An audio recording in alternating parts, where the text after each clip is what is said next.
Assalamualaikum warahmatullahi wabarakatuh. Innal hamdalillah nahmaduhu wa nasta'inuhu wa nastaghfiruhu wa nastahdihi wa na'udzu billahi min shururi anfusina wa min sayyiati a'malina. Man yahdihillahu fala mudilla lahu wa man yudlil fala hadiya lahu. Ashhadu an la ilaha illallah wahdahu la syarika lahu. وأشهد أن سيدنا ونبينا محمدا عبده ورسوله اللهم فصل وسلم وبارك على هذا النبي الكريم والرسول العظيم سيدنا ومولانا محمد الفاتح لما أغلق الخاتم لما سبق ناصر الحق بالحق والهادي إلى صراطه المستقيم وعلى آله وصحبه حق قدره ومقداره العظيم وبعد. Ma'asyiral muslimin, hadirin para alim ulama, para asatiz, para guru yang cukup banyak hadir pada pertemuan majlis kita kali ini. Kita doakan semua guru-guru kita, para asatiz dan para alim ulama kita senantiasa diberikan kesehatan sempurna oleh Allah Subhanahu wa taala, terus dapat membimbing kita ke jalan yang diridhai oleh Allah Subhanahu wa taala. Hadirin jamaah dimuliakan Allah,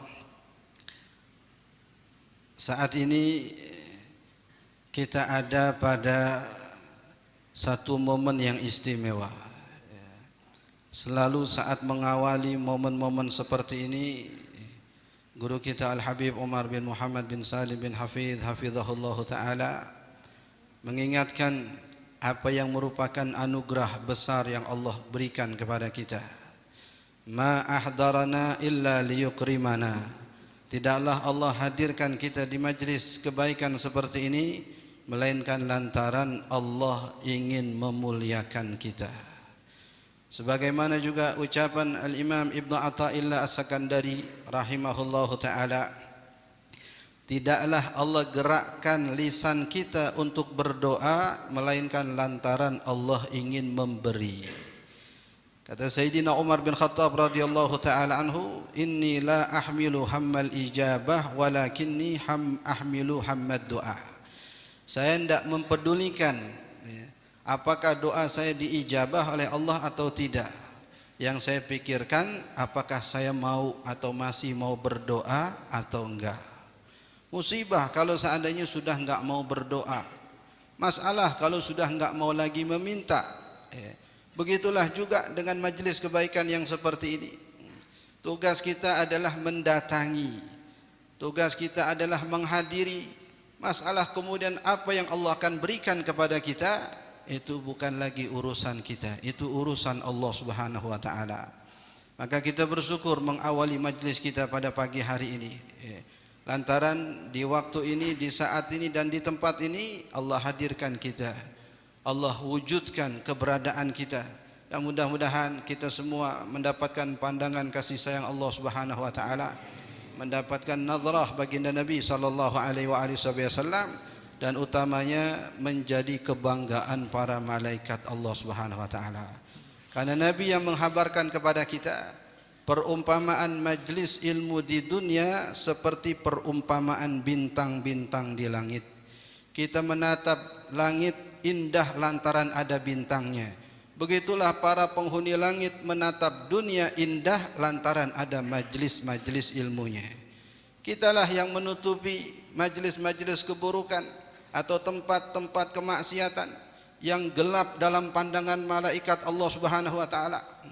Dengan sebab adanya majlis-majlis ilmu, maka malaikat masih bisa atau masih mau memandang dunia lantaran masih ada sebab-sebab keindahannya. Hadirin jamaah dimuliakan Allah. Pada saat ini, karena peringatan atau karena kehadiran kita untuk memperingati Maulid baginda Nabi sallallahu alaihi wasallam, maka kita ingin pastikan nama yang kita banyak sebut di majlis ini adalah nama baginda Nabi sallallahu alaihi wasallam, yang senantiasa terlintas di hati kita pada saat ini. Tidak ada yang lebih banyak melainkan terlintasnya baginda Nabi sallallahu alaihi wasallam. Yang diceritakan, yang dibicarakan adalah hanya tentang baginda Nabi sallallahu alaihi wasallam. Karena sebahagian ulama mengingatkan waktu kita di dunia seandainya kita habiskan untuk menceritakan tentang baginda Nabi SAW, itu akan atau tidak akan pernah habis cerita tentang baginda Nabi SAW. Saat ini misalkan kalau kita nyatakan atau kalau kita pikirkan tentang apa yang berkaitan dan berhubungan dengan baginda Nabi SAW, dari ujung rambut sampai ujung kaki semua akan menimbulkan kekaguman di hati kita. Contoh hadis Sayyidina Anas bin Malik radhiyallahu taala anhu, dalam kitab Syama'il disebutkan oleh Al-Imam At-Tirmidzi hadis ini. Beliau berkata, Sayyidina Anas bin Malik berkata, "Ma masastu dibajan wala hariran wala syai'an aliyana min kaffi Rasulillah sallallahu alaihi wasallam." Aku tidak pernah menyentuh sutra atau yang lebih halus dari sutra atau apapun jua yang lebih lembut dari telapak tangan baginda Nabi sallallahu alaihi wasallam. Sayyidina Anas menyatakan dan menceritakan pengalaman pribadi beliau yang dari sejak umur 8 tahun sudah berada di rumah Rasulullah, sudah berkhidmat kepada Rasulullah.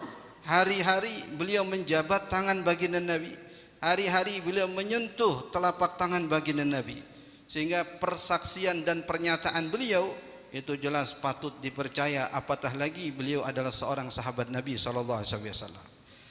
Tapi di balik kelembutan tangan baginda Nabi ada kekuatan ultra yang mungkin tidak bisa kita bayangkan kecuali kalau di hati kita ada iman dan yakin kepada Allah Subhanahu wa taala.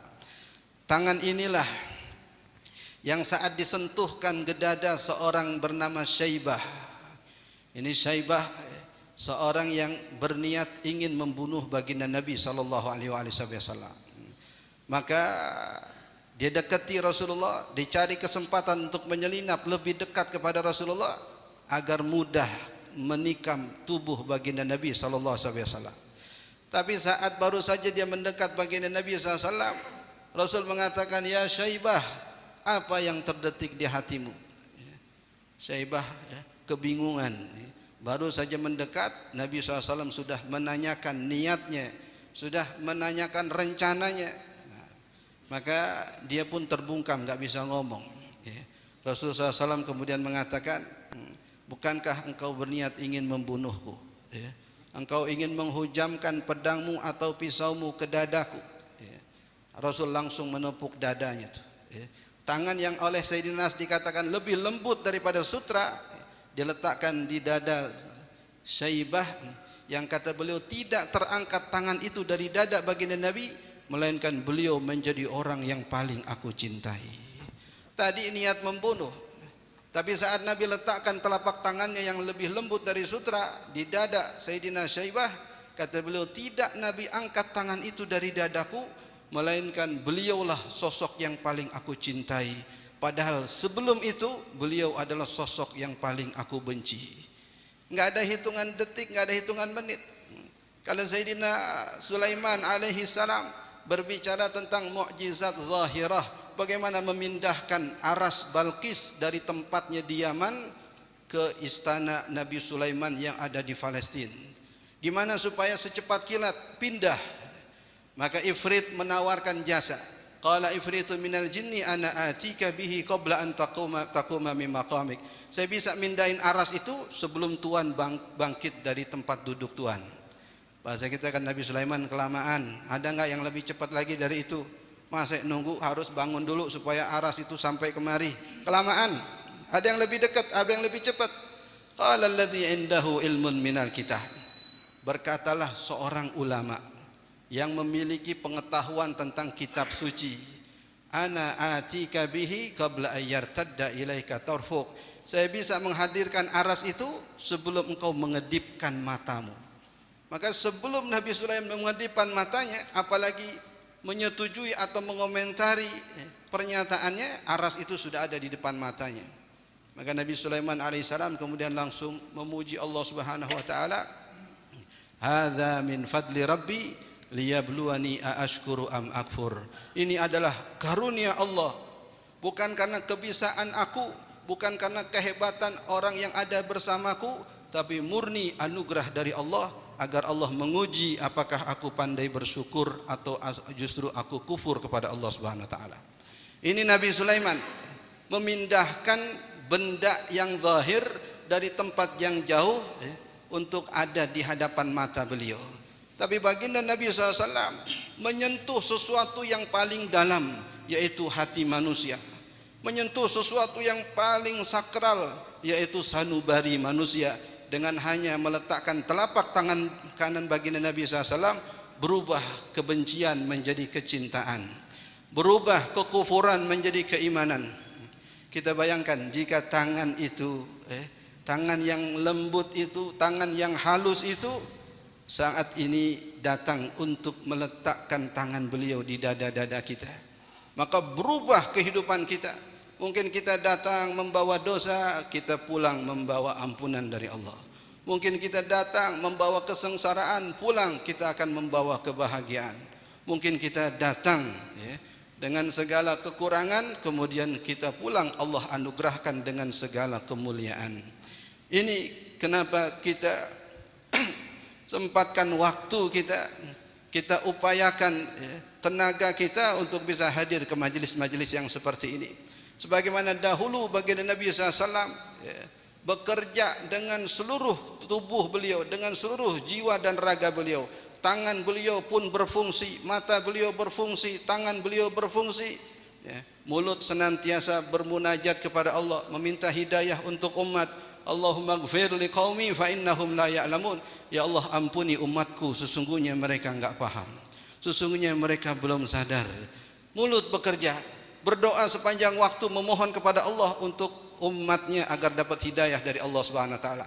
Tangan pun juga bekerja, kadang digunakan untuk mengangkat senjata, kadang digunakan untuk memberi hidayah kepada seseorang. Ini semua lantaran apa yang ada pada baginda Nabi SAW membawa keberkahan. Nah, ini tangan yang dikatakan lebih lembut daripada sutra, lebih halus daripada dibaj. Dibaj itu jenis sutra yang paling bagus. Kalau tidak ada sutra, di atas sutra sekalipun, tangan baginda Nabi SAW lebih lembut daripada itu. Hadirin jamaah dimuliakan Allah. Tangan ini pula yang Allah muliakan lantaran tidak ada satu makhluk pun ciptaan Allah, termasuk para nabi, para rasul, termasuk juga para malaikat Allah, yang tangannya diposisikan seperti tangan Allah kecuali tangan baginda Nabi sallallahu alaihi wasallam. Allah nyatakan dalam Al-Qur'an, innal ladzina yubayyi'unaka innama yubayyi'una Allah. Sesungguhnya mereka yang membaiat tanganmu wahai Muhammad, hakikatnya mereka membaiat Allah. Yadullah fawqa aydihim, tangan Allah lah yang ada di atas tangan-tangan mereka. Para sahabat Nabi SAW dalam peristiwa Hudaybiyah, satu persatu menumpuk tangan-tangan mereka di atas tangan Rasulullah SAW, agar mereka membaiat sehidup semati bersama dengan baginda Nabi, siap mengorbankan jiwa dan raga mereka untuk baginda Nabi. Kemudian Nabi tutup dengan tangan beliau yang satu lagi, seraya Nabi bersabda, hadhihi yadu Utsman, ini sebagai pengganti dari tangan Sayyidina Utsman yang saat itu masih ada di kota Mekah, tawaf 7 kali putaran untuk kemudian kembali menjumpai para sahabat dan Rasulullah di kawasan Hudaybiyah. Karena beliau saat itu belum hadir, maka Nabi gantikan tangannya, dan Nabi katakan inilah tangan Utsman, padahal zahirnya itu tangan baginda Nabi sallallahu alaihi wasallam. Sebagaimana tangan baginda Nabi dikatakan oleh Allah sebagai tangan Allah, tangan baginda Nabi katakan sebagai tangannya Sayyidina Utsman radhiyallahu ta'ala. Betapa beruntungnya Sayyidina Utsman radhiyallahu ta'ala, yang kalau tidak ada fadilah, tidak ada manakib selain itu, niscaya cukup sebagai kebanggaan Sayyidina Utsman, tangannya digantikan oleh tangan baginda Nabi sallallahu alaihi wasallam. Hadirin jamaah dimuliakan Allah, ini kita berbicara hanya seputar tangan saja. Tangan inilah yang ketika dalam sebuah peperangan, para sahabat berbondong-bondong datang kepada baginda Nabi, mengadukan bahwa persiapan dan persediaan air mereka sudah habis, sehingga mereka enggak bisa berwudu untuk sholat. nggak bisa minum, melepas dahaga, apalagi untuk mandi. Mereka mengatakan, ya Rasulullah, hanya air yang ada di bejana Tuanlah yang tersisa dalam pasukan kita ini. Semua air-air kami sudah habis. Rasul kemudian masukkan tangan beliau ke dalam bejana beliau, kemudian air pun keluar. Air pun memancar dari jemari-jemari baginda Nabi SAW, kemudian dinikmati oleh para sahabat. Ada yang mengambil untuk wudu, ada yang mengambil untuk minum, ada yang mengambil untuk mengisi bejana-bejana mereka. Ketika ditanya, kam kuntum yauma idzin, berapa jumlah pasukan saat itu? Mereka menjawab, kunna samana mi'atin, kami sekitar 800 orang. Dari tangan yang saya kata Sayyidina Anas lebih lembut daripada sutra, tapi punya kekuatan, punya power ilahi Rabbani yang luar biasa. Sehingga ulama ahlu sunnah memastikan air paling mulia di alam jagat raya yang pernah ada adalah air yang keluar dari jemari baginda Nabi SAW.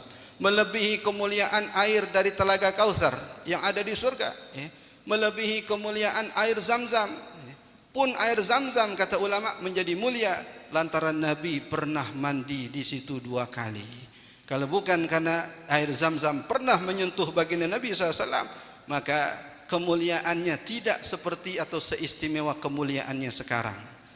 Hadirin jamaah dimuliakan Allah, ini tangan baginda Nabi SAW yang ketika berperan, yang ketika berfungsi, apapun yang dihajati oleh umat, apapun yang mereka keluhkan dan mereka adukan kepada Rasulullah, pada diri Rasulullah terdapat jawaban atas aduan mereka. Ada solusi terhadap problem yang mereka hadapi. Kita bayangkan pula tangan yang mengeluarkan air itu kemudian mengeluarkan cahaya hikmah dari majelis-majelis kebaikan yang kita datangi, kemudian menghujani hati-hati kita, sehingga yang tadinya gersang, yang tadinya kering karena tidak pernah mendengar nasihat agama, menjadi subur, kemudian menjadi semangat dalam ibadah kepada Allah Subhanahu wa taala. Ini majelis maulid yang memang tidak ada yang lebih indah, yang lebih nikmat melebihi berbicara tentang baginda Nabi sallallahu alaihi wasallam. Tangan yang lembut ini pula yang sanggup untuk merubah benda dari wujud aslinya kepada wujud yang diinginkan oleh baginda Nabi sallallahu alaihi wasallam. Ada sahabat namanya Qatadah radhiyallahu taala anhu. Di dalam perang Uhud mata beliau copot, sehingga uratnya menggantung mata beliau sehingga nempel di pipinya. Kalau urat itu putus, niscaya mata tadi jatuh. Cuma karena ada uratnya, matanya masih nempel. Datang dia kepada baginda Nabi sallallahu alaihi wasallam. Kemudian Rasul bertanya, "Ma hadza ya Qatadah? Kenapa engkau wahai Qatadah?" Beliau katakan, "Terluka ya Rasulullah." Nabi ambil mata yang udah copot tadi, Nabi letakkan pada posisi asalnya, kemudian Nabi basuh. Dikatakan fakanat ahsana ainaihi, maka mata yang tadinya copot lebih tajam dari mata yang kagak copot. Seakan-akan mata yang kagak copot ngiri sama mata yang copot. Coba saya copot juga supaya dapat kemuliaan tersentuh oleh tangan baginda Nabi sallallahu alaihi wasallam. Kita bayangkan kalau kita hadir di majelis baginda Nabi, kemudian tangan yang mulia itu mengeluarkan cahaya untuk kemudian kita pandang dengan pandangan kasih sayang, kita pandang dengan pandangan takzim. Ketika berdiri mawah mahallul qiyam, kita mendengar salawat dan pujian kepada baginda Nabi sallallahu alaihi wasallam, maka tidak mustahil mata kita yang kotor karena banyak dosa dan maksiat menjadi bersih lantaran kita memenuhinya dengan pujian kepada baginda Nabi sallallahu alaihi wasallam. Mata yang tangan yang mulia ini yang dikatakan lebih lembut dari sutra, itu tangan yang dalam sebuah peperangan. Ada sahabat Nabi SAW mengadu kepada Rasulullah, pedangnya patah, nggak bisa lagi berfungsi. Bagaimana seorang tentara di medan perang nggak punya pedang, tinggal nunggu kematian? Bagaimana dia bisa mempertahankan diri dan bagaimana dia bisa melakukan serangan kepada musuh? Akhirnya Rasul mengambil ranting yang ada di dekat situ, Nabi hazzahu, Nabi getarkan, Nabi gerakkan, Nabi goyangkan kemudian menjadi pedang di tangan baginda Nabi sallallahu alaihi wasallam, lalu diberikan kepada sahabat tadi, dan dengan pedang itu kemudian dia melanjutkan peperangan sampai dia meninggal dunia. Pedang itu kemudian diwariskan kepada ahli warisnya, nggak berubah kepada kondisi awalnya, hanya satu batang ranting, tapi dengan tangan baginda Nabi SAW berubah menjadi sebuah pedang yang tajam yang digunakan di medan perang. Kita bayangkan jika tangan yang mulia itu, jika tangan yang lembut itu kemudian menyalami tangan kita, menyentuh tangan kita, kemudian tangan kita ini menjadi ringan untuk berbuat kebaikan. Tangan kita ini menjadi gampang untuk melakukan kebaikan dan ketaatan kepada Allah Subhanahu wa taala lantaran tangan kita tersentuh dengan tangan yang mulia, tangan baginda Nabi sallallahu alaihi wasallam. Hadirin jamaah dimuliakan Allah. Ini masih seputar tangan. Tangan yang istimewa itu, tangan yang mulia itu, ketika Sayyidina Imam Al-Busiri rahimahullahu taala sahibul Burdah, beliau mengalami satu penyakit yang disebut dengan falij. Orang sekarang sebut mati sebelah, stroke. Sudah berobat ke sana kemari tapi enggak kunjung sembuh. Sampai akhirnya beliau terpikir, saya akan bertawassul kepada baginda Nabi dengan menulis pujian-pujian kepada beliau, dengan merangkai riwayat-riwayat tentang kemuliaan beliau. Maka disusunlah qasidah Al-Burdah, yang sebelumnya enggak ada namanya, yang sebelumnya enggak ada labelnya, hanya sekedar syair-syair pujian kepada Nabi SAW. Hingga suatu malam beliau bermimpi, yang dalam mimpinya Rasulullah SAW mengusap bahagian fisik beliau yang sakit, yang seketika hilang rasa sakitnya. Bahkan ketika beliau bangun dari tidurnya sudah enggak lagi merasakan sakit seperti yang beliau rasakan sebelumnya. Ini tangan yang dikatakan lebih lembut daripada sutra, tapi ketika dengan izin Allah menyentuh raga yang sakit, menyentuh fisik yang cacat, ternyata hilang rasa sakit itu, bahkan hilang juga kecacatan Sayyidina Imam Al-Busiri rahimahullahu taala. Kita bayangkan kalau hati kita ada penyakitnya, ada ujubnya, ada riaknya, ada dengkinya, ada hasadnya, kemudian dengan sebab kita hadir di majelis baginda Nabi, mendengar pujian dan ikut memuji baginda Nabi, tidak mustahil tangan baginda Nabi SAW yang maknawi akan menyentuh hati kita, kemudian mengeluarkan kotoran-kotoran yang ada di dalam hati kita. Hal-hal seperti inilah yang sepatutnya harus kita renungkan dan kita hadirkan di hati kita saat kita hadir di majelis maulid baginda Nabi. Kita enggak fokus apa yang disediakan berupa makanan-makanan, apa yang disediakan berupa tentengan, apa hiasan yang menghiasi tempat dan kawasan, tapi kita fokus apakah kita bisa menghadirkan keagungan dan kemuliaan baginda Nabi sallallahu alaihi wasallam.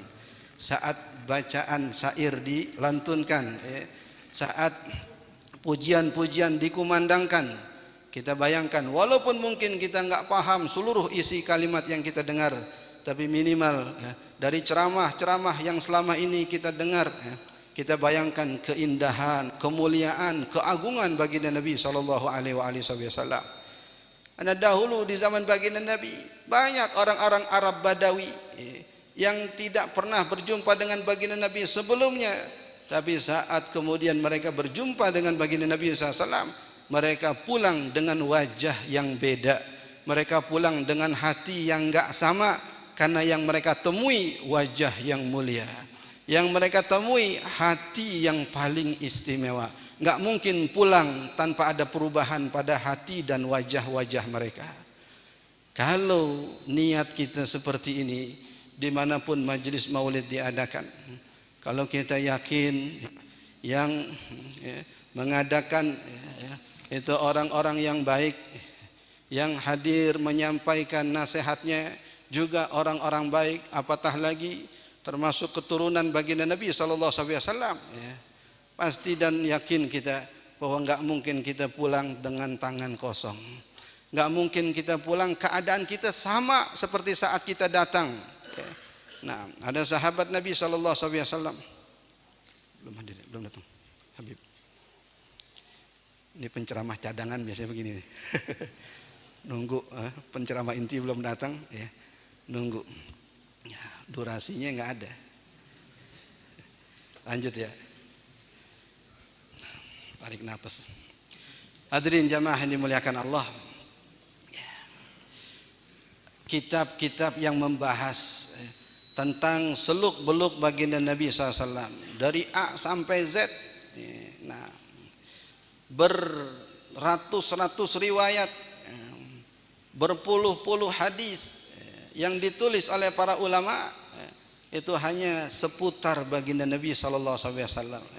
Ada kitab Asy-Syama'il Al-Muhammadiyah lil Imam At-Tirmidzi, ada kitab Asy-Syifa lil Qadiyat misalkan. Al-Imam At-Tirmidzi itu murid daripada Al-Imam Al-Bukhari, murid dari segi status, tapi kedudukan dan kemuliaan diakui oleh sang guru. Bahkan gurunya Al-Imam Al-Bukhari, beliau mengatakan, wahai Tirmidzi, sungguh ilmu yang aku dapat darimu lebih banyak daripada yang engkau ambil dari aku. Ini pengakuan guru kepada murid. Bagaimana mungkin murid dapat ilmu atau memberi ilmu lebih banyak daripada gurunya kepada dirinya?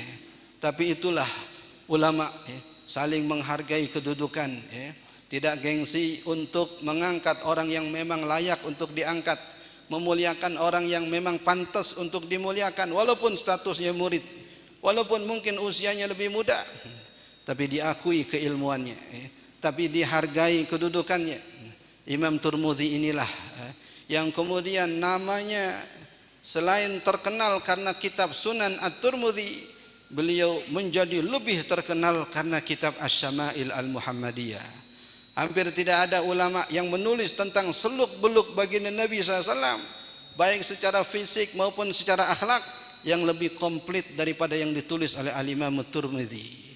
Dari sejak fisik baginda Nabi SAW, cara berpakaian baginda Nabi, cara tersenyum baginda Nabi, cara makan baginda Nabi, bukan hanya yang berhubungan dengan ibadah, tapi yang berhubungan dengan kebiasaan dan rutinitas, itu dicantumkan agar umat melek, ini loh sosok yang Allah perintahkan kalian untuk menjadikannya sebagai suri tauladan.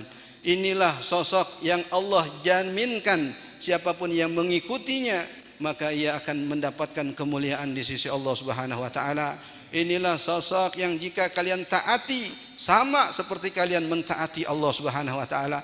Inilah sosok yang Allah janjikan jika kalian mencintainya maka Allah pasti akan juga mencintai kalian. Qul in kuntum tuhibbunallah fattabi'uni yuhibbukumullah wa yaghfir lakum dzunubakum. Katakan wahai Muhammad kepada mereka, kalau kalian mengaku cinta kepada Allah maka ikutilah aku. Barang siapa yang mengikuti aku maka pasti ia akan dicintai oleh Allah dan dosa-dosanya akan diampuni oleh Allah Subhanahu wa taala. Hadirin hadirat jamaah dimuliakan Allah. Tangan baginda Nabi sallallahu alaihi wasallam. Tangan inilah yang sekedar dengan isyarat telunjuk beliau, ketika orang-orang Quraisy minta bukti mukjizat kepada baginda Nabi, Muhammad, perlihatkan kepada kami mukjizat. Bukan secara umum tapi secara spesifik. Itu ada bulan di kejauhan. Kalau engkau mampu untuk membelahnya, maka kami akan beriman kepadamu. Rasulullah SAW minta izin kepada Allah. Kemudian beliau arahkan telunjuk beliau yang tadi dikatakan lebih lembut daripada sutra, tapi saat ditunjukkan ke arah bulan, bulan yang jauh dan besar itu terbelah dua. Supaya mereka yakin dan mantap keyakinannya, belahan itu dipisahkan oleh gunung, yang sejuring di sebelah sini, yang sejuring sebelah sono. Dan ini tidak hanya dalam tanda kutip dilihat oleh mereka yang hadir, tapi semua yang ada di penjuru dunia saat itu menyaksikannya. Mereka belum juga percaya, mereka belum juga beriman.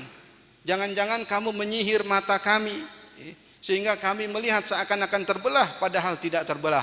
Maka kami akan bertanya kepada kafilah yang ada dalam perjalanan. Kalau mereka sampai ke kota Mekah, kami akan bertanya, apakah di malam yang sama kami melihat bulan terbelah? Mereka juga melihatnya. Itu waktu yang berbeda, bukan waktu yang sama. Ya. Karena perjalanan yang jauh, setelah beberapa hari kafilah itu datang, maka orang-orang Quraisy bertanya, apakah di hari itu, di saat itu kalian juga menyaksikan bulan yang terbelah? Mereka semua mengakui dan menyaksikannya. Bagaimana tidak menyaksikan? Di padang pasir enggak ada yang menghalangi penglihatan mereka ke arah langit.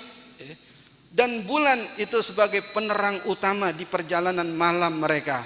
Pastilah saat-saat mereka berjalan di kegelapan malam, mereka selalu menengadahkan kepala mereka ke arah bulan sebagai penerang utama. Dan saat itulah mereka menyaksikan bulan itu terbelah. Dan ternyata peneliti-peneliti barat sekarang telah membuktikan bahwa bulan pada suatu masa dahulu pernah terbelah. Allah biarkan ketika kemudian Allah satukan, tidak Allah satukan seperti sedia kala, tapi tetap meninggalkan bekas, sehingga bekas itu sampai ditemukan oleh peneliti zaman sekarang. Mereka memastikan bahwa bulan suatu waktu dahulu pernah terbelah. Siapa yang membelahnya? Baginda Nabi. Dengan apa membelahnya? Dengan telunjuk baginda Nabi SAW, dengan tangan yang dikatakan tadi lebih lembut daripada sutra. Tidak tertutup kemungkinan jika kita hadir majelis beliau, menghidupkan sunnah beliau, menjalankan syariat beliau, kemudian Allah tunduk, ya Rab, kasih orang itu ampunan, ya Rab, kasih orang itu keberkahan. Keberkahan itu akan sampai kepada kita, ampunan itu pasti akan menjadi milik kita. Itulah cara kita menghadirkan keagungan baginda Nabi SAW. Masih berbicara tentang tangan, cuma lagi nyari inspirasi. Tangan itu, tangan baginda Nabi SAW. Ketika ada seorang datang membaiat baginda Nabi, ini mu'allab, yang baru saja membaiat, diajarin Fatihah oleh Nabi SAW dan dia tidak menghafal yang lain. Dia belum paham tentang yang lain, dia hanya baru menghafal Fatihah sebagai modal untuk sholat 5 waktu. Setelah hafal Fatihah kemudian dia pun pulang. Saat dipulang, baru sampai di kampungnya, orang kampung tahu ini anak, ini orang baru membaiat Rasulullah, baru masuk Islam. Mereka belum lagi masuk Islam. Mereka pengen ngetes sahabat ini. Dikatakan, ya fulan, asaba'ta, apakah kamu sudah berubah jadi orang gila? Loh, kok jadi gila? Kamu mengikuti Muhammad, bukankah dia orang gila? Maka siapapun yang mengikutinya pasti juga gila. Nah, sekarang kami ingin kamu perlihatkan apa yang kamu bawa dari Muhammad. Ini ada orang gila, anak kecil orang gila. Tiap hari kerasukan setan, hari-hari kemasukan jin. Coba kamu sembuhkan. Kalau kamu bisa sembuhkan, niscaya kami akan ikut beriman. Ini baru punya modal Fatihah, belum bisa baca Quran, apalagi baca rawi. Baca Quran yang lain belum, cuma modal Fatihah doang. Tapi dengan keyakinan yang mantap, dengan iman yang kuat, dibacakan Fatihah. Kemudian dengan bacaan Fatihah itu diletakkan tangannya di atas tangan anak yang gila, kemudian hilang sifat gilanya. Akhirnya mereka pun kemudian masuk Islam. Ini tangan yang menjadi perpanjangan tangan baginda Nabi SAW. Karena Nabi mulia dengan risalah, maka tangan orang yang beriman kepada Allah Subhanahu wa taala dan Rasulnya pun juga menjadi istimewa, menjadi mulia. Karena itu menjadi syarat keimanan mereka. Kalau kamu bisa menyembuhkannya, maka kami akan beriman. Maka Allah berikan kekuatan kepada tangan itu, tangan yang baru saja bersentuhan dengan tangan baginda Nabi, sehingga sifat gila yang ada pada anak itu kemudian hilang. Kita juga pikirkan, jika tangan kita menyentuh tangan orang yang pernah menyentuh tangan orang yang pernah menyentuh tangan, sampai kepada tangan baginda Nabi SAW. Habibana Umar mengingatkan kepada kita, kalau kalian bersalaman dengan seseorang, jangan lihat orang itu, tapi lihat kemungkinan dengan siapa orang itu pernah bersalaman. Pernah bersalaman dengan gurunya, gurunya pernah bersalaman dengan gurunya, sampai kepada Rasulullah SAW. saat kita menyalami, kita bayangkan tangan orang yang kita salami adalah perpanjangan tangan baginda Nabi sallallahu alaihi wasallam. Karena dalam hadis musalsal diriwayatkan oleh para ulama, diijazahkan oleh para masyayikh, termasuk yang sering diijazahkan oleh Syekhuna Syekh Yasin Al-Fadani.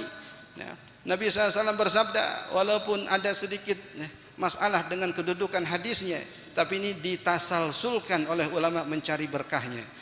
Dalam hadis itu dikatakan, man safahani aw safaha man safahani dakhalal jannah. Sesiapa yang menjabat tanganku atau menjabat tangan orang yang pernah menjabat tanganku, maka ia akan masuk ke dalam surga. Menjabat tangan baginda Nabi. Nah, nanti di akhir zaman Rasulullah mengatakan, ketika terjadi peperangan, maka umat berkumpul. Apa yang mereka cari atau siapa yang mereka cari? Mereka mencari siapa yang menjadi sahabat baginda Nabi. Ada enggak di sini yang masih hidup sahabat Nabi? Oh, enggak ada. Ini zaman udah akhir zaman, bagaimana ada orang yang hidup di zaman Nabi masih hidup di zaman itu? Kalau enggak ada orang yang pernah melihat baginda Nabi, orang yang pernah melihat orang yang pernah melihat baginda Nabi. Enggak ada juga. Cari orang yang pernah melihat orang-orang terus sampai kepada orang yang pernah melihat baginda Nabi sallallahu alaihi wasallam. Kemudian setelah ketemu saya pernah ketemu dengan orang yang pernah ketemu dengan orang yang pernah ketemu dengan orang yang pernah ketemu kepada Rasul sallallahu alaihi wasallam, maka ditaruh atau diposisikan di depan pasukan, kemudian Allah pun memberikan kemenangan kepada mereka. Ada ulama ketika terjadi musim kemarau, musim paceklik yang berkepanjangan, kemudian mereka ingin mengadakan salatul istisqa. Salat istisqa sudah dilaksanakan tapi hujan belum kunjung turun. Nah, kemudian ada seorang wali min auliyaillah yang mastur, yang tersembunyi, yang enggak dikenal orang. Kemudian diangkat kedua tangannya, lalu dibunajat kepada Allah Subhanahu wa taala. Allahumma bihaqqi ma firras isqin nas. Ya Allah, dengan kemuliaan apa yang ada di kepalaku, hujanilah manusia. Turunkanlah hujan kepada kami. Allah segera langsung turunkan hujan. Dengan kata-kata yang sependek itu, dengan kalimat yang sesingkat itu. Nah, alhamdulillah.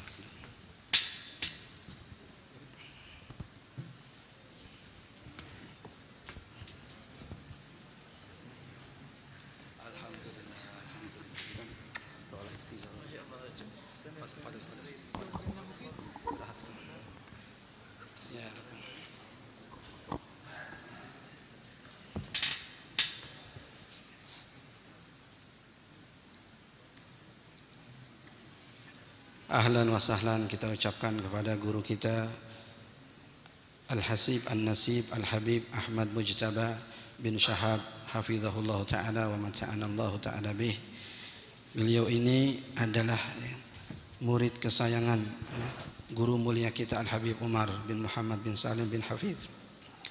Juga adalah murid kesayangan abang beliau Al-Habib Ali Masyhur yang sudah berpindah ke alam Allah Subhanahu wa taala.